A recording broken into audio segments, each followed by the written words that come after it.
everybody. My name is Diane. I also go by Diane.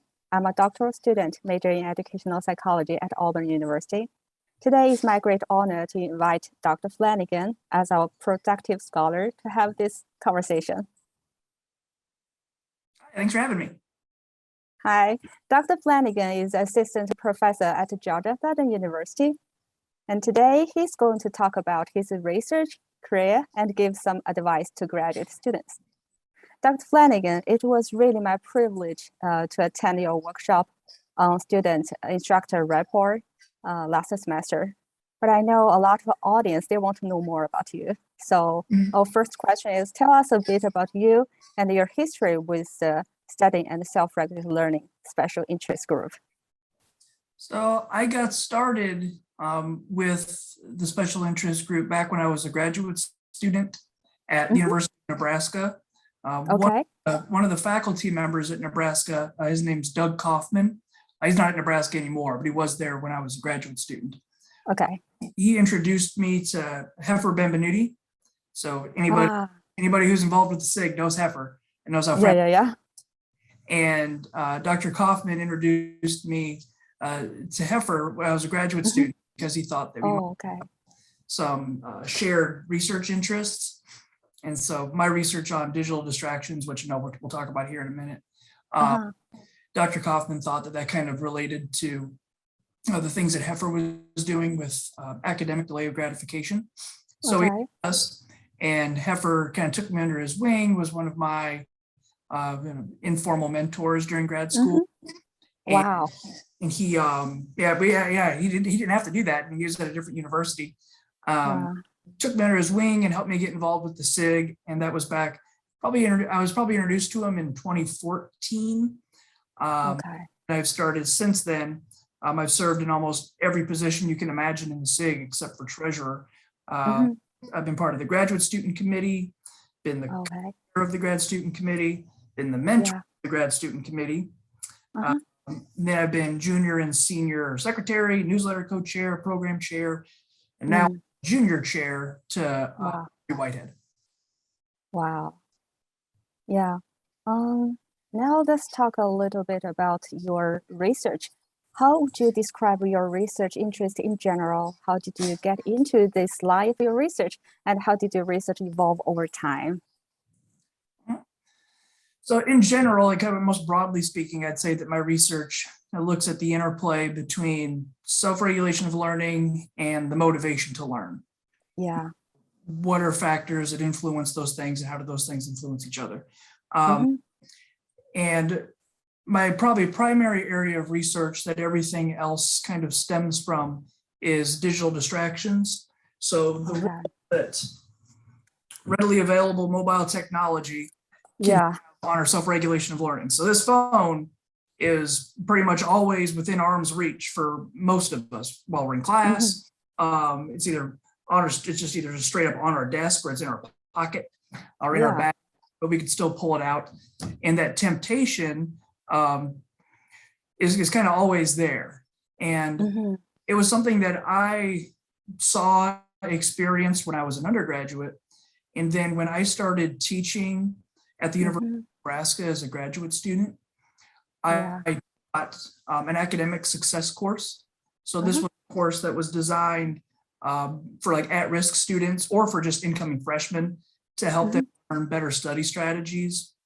And as part of that course, we help the students identify, kind of like what are your biggest obstacles to academic success. And for a lot of students, it was their devices, temptation to use their devices. And so like we're doing this interview right now and I'm on my laptop. Well, let's say that I'm typing a paper on my laptop. Well, I'm always just 1 or 2 clicks away from scrolling through Twitter or Facebook or checking sports scores or anything else that maybe I'd rather be doing than the academic task that I'm working on. Yeah, it's very true. And we all experience it. It's true, even if we're not in class, it could be if you're at work. It could be if you're driving a car.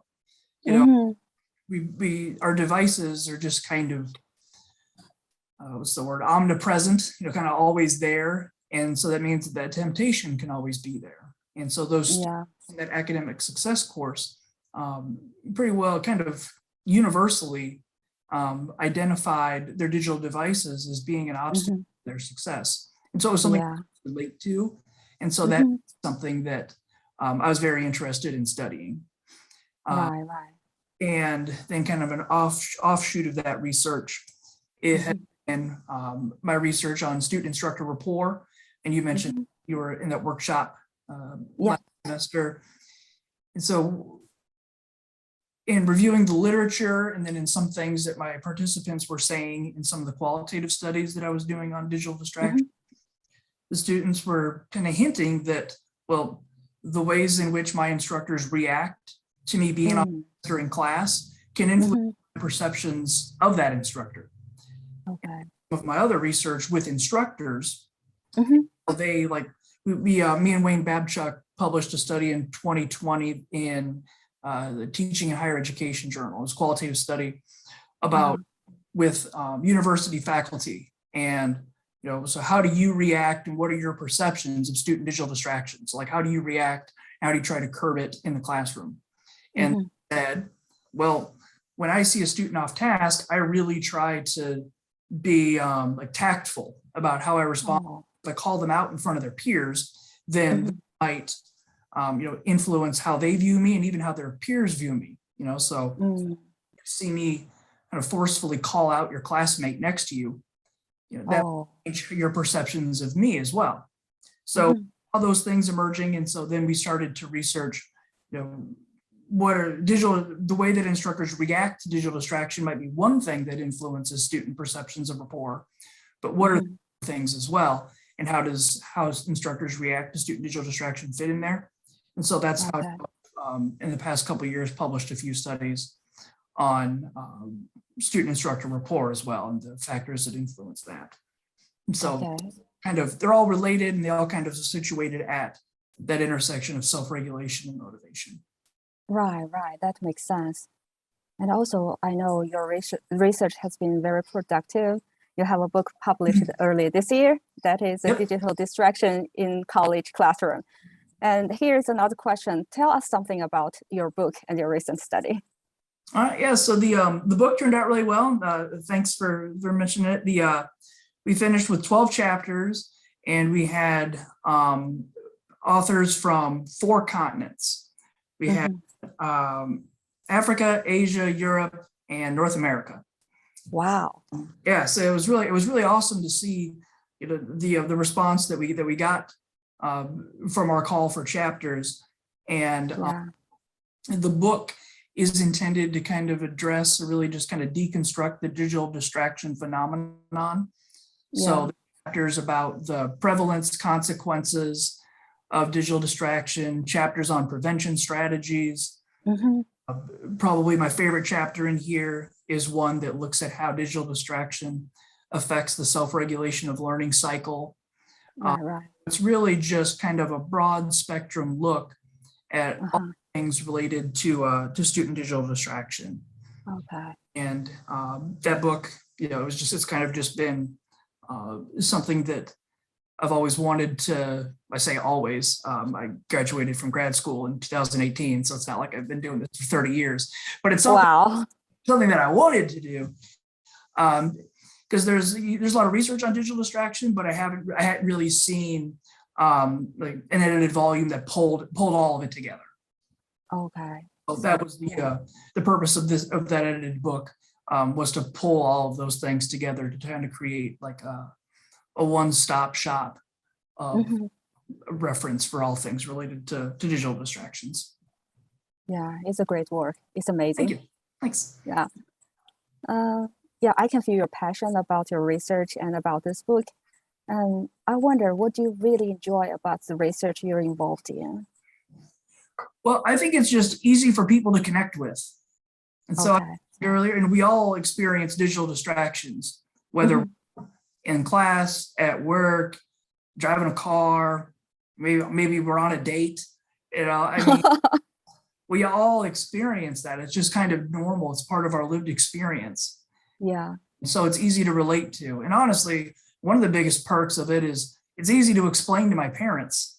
So whenever my parents ask me what I do for a living, you know, and their eyes just kind of gloss over. They're not academics, you know, they're not really their thing.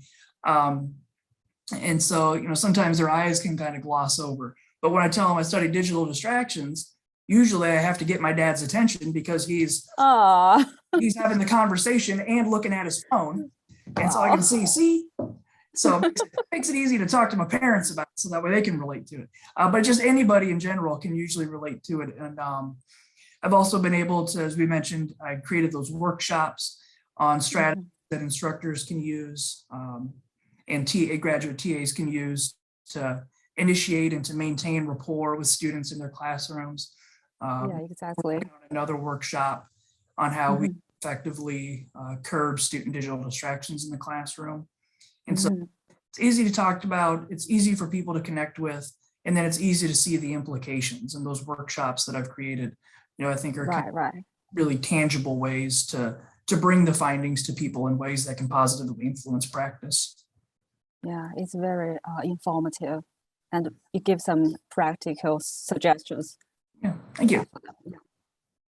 And also, our next question is, as you mentioned, your recent research also focuses on student-instructor rapport. So tell us something about your work and what makes you excited about your work. How did you make your work and the research reciprocal to each other? So I mentioned that the work on rapport stemmed from the research that we were doing on student digital distractions. And since then, kind of the work on rapport has taken on a life of its own. And we've looked at, first we started off, and I say we, me and my collaborators, Wayne Babchuk, Angela Hosek, and some others, we just kind of wanted to get a groundwork for what is rapport, how do instructors approach rapport, and how do they view rapport. And so two separate studies where we looked at instructor kind of their lived experience with building rapport in courses. That was one study, and then in online courses. And so it was, what are the strategies that instructors use to cultivate a sense of rapport in their face-to-face in their online courses? And we saw that both face-to-face and online instructors view rapport building as this two-pronged process.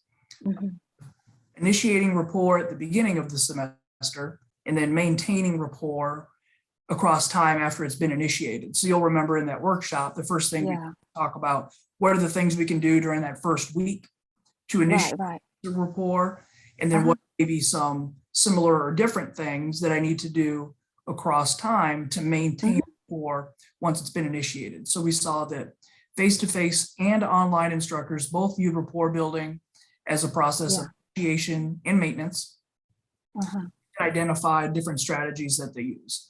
And there were similarities in the strategies that face-to-face and online instructors used.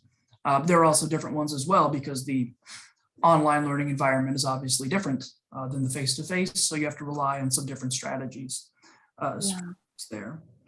And ultimately our goal with all of this research is to, with the rapport related research that is a model of the factors that influence student perceptions of rapport. So those first two studies that I mentioned focused on instructors and their lived experiences with building rapport with students. Since then, we've done more like large scale survey based research, surveyed students about their experiences with rapport. What are the things that instructors can or shouldn't do to positively influence their perceptions of rapport as well. So ultimately the goal is to build this model that we can show what are the inputs to rapport. We've already gathered data on that. Now it's just a matter of gathering some more to satisfy the requirements for factor analysis. Yeah, I was so amazed that you can make a reciprocal relationship between your work and your study, between your research and your teaching. But it's not always easy, especially for the novice faculty or graduate students. So I wonder, are there any challenges to your work and research along the way? If that happened, how did you balance that? How did you manage your time, balance your work and research? And so I think that one of the biggest challenges that happens is when your three areas of teaching, research, and service maybe aren't aligned. There's not synergy across the three. And I've been able to avoid that because there's really strong synergy across research interests, my teaching, and my service. So I mentioned earlier that my teaching experiences got me interested in digital distraction. So my teaching informed my research.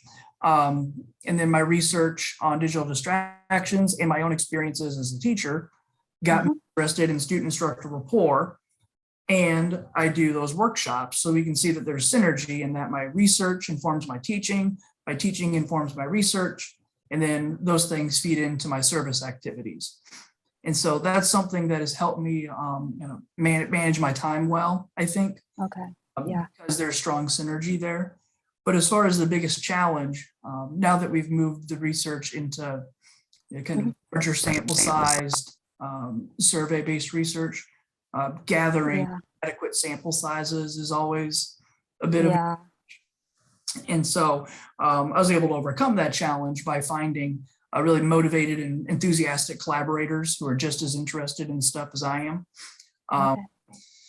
It's actually cool because my my postdoc was at Ohio University in a communication studies program. So I left the field of ed psych for my postdoc because I wanted to do research with a guy named Scott Titsworth at Ohio University. He studied how digital distractions influence note taking during class, and so I got in, kind of hooked up with him, and in my time in communication, that's kind of where I really got interested in rapport, because rapport is an interpersonal, kind of communication or factor that communication. And so I got into that. And so now my collaborators are in the field of educational psychology and in communication studies as well. So we bring kind of two different lenses, if you will, or two different areas of expertise to our research on rapport. And so that's been really helpful as well too. So I'd say that just finding motivated and enthusiastic collaborators has been helpful for getting the kinds of sample sizes that we need. But it's also cool because then we bring different perspectives to the table in the projects that we do together as well. Different perspectives, different personalities, and maybe different like ways to get access to this topic. Yep. And our last question is, what advice or tips would you like to give to the upcoming scholars and graduate students? All right, so actually, my graduate school advisor, Ken Kira, he's published a few studies, and he does a lot of work on talent development now. And some of his research across the past couple decades has looked at productive educational researchers. And one of the themes that consistently emerges in his research is to follow your passion, to carve your own niche, to find what motivates you, and then pursue that. And student digital distraction and rapport, those are two things that I think are really critical for working with students in today's classrooms. They inform my teaching. I like thinking about those things, writing about those things, reading about them, talking about them. And so I've followed my passion with my research projects. And so for upcoming researchers, I would say that, I think that the biggest challenge for some folks is being able to find what that passion is and then do it. And so that would be my best recommendation, I think, is to, as Ken says in his research with those productive educational psychologists, find what your passion is and then pursue that. It's very inspiring. I appreciate that. Dr. Flanigan, do you have something else to add before we end up today's conversation? I don't, other than I'll just give, a positive plug for the Studying and Self-Regulated Learning SIG, especially for folks who might be watching this video who are graduate students. I mentioned earlier that I got involved with the SIG when I was a graduate student, and it's become my AERA home. And just encourage graduate students, young junior faculty to get just as involved in the SIG as I've been able to. You meet some great people, you get some great opportunities. And as I mentioned, it's been kind of my AERA home since about 2014, and that'll just continue into the future. So it's a great place, meet great people like you. And so it's just a wonderful opportunity for young scholars to get involved and to meet people. Okay, thank you, Dr. Flanigan. And I hope our today's conversation will be helpful for our graduate students and our audience for their success in their academic development. Thank you so much for your time, Dr. Flanigan. And thanks for having me. Appreciate it. So see you later. Bye-bye. Bye.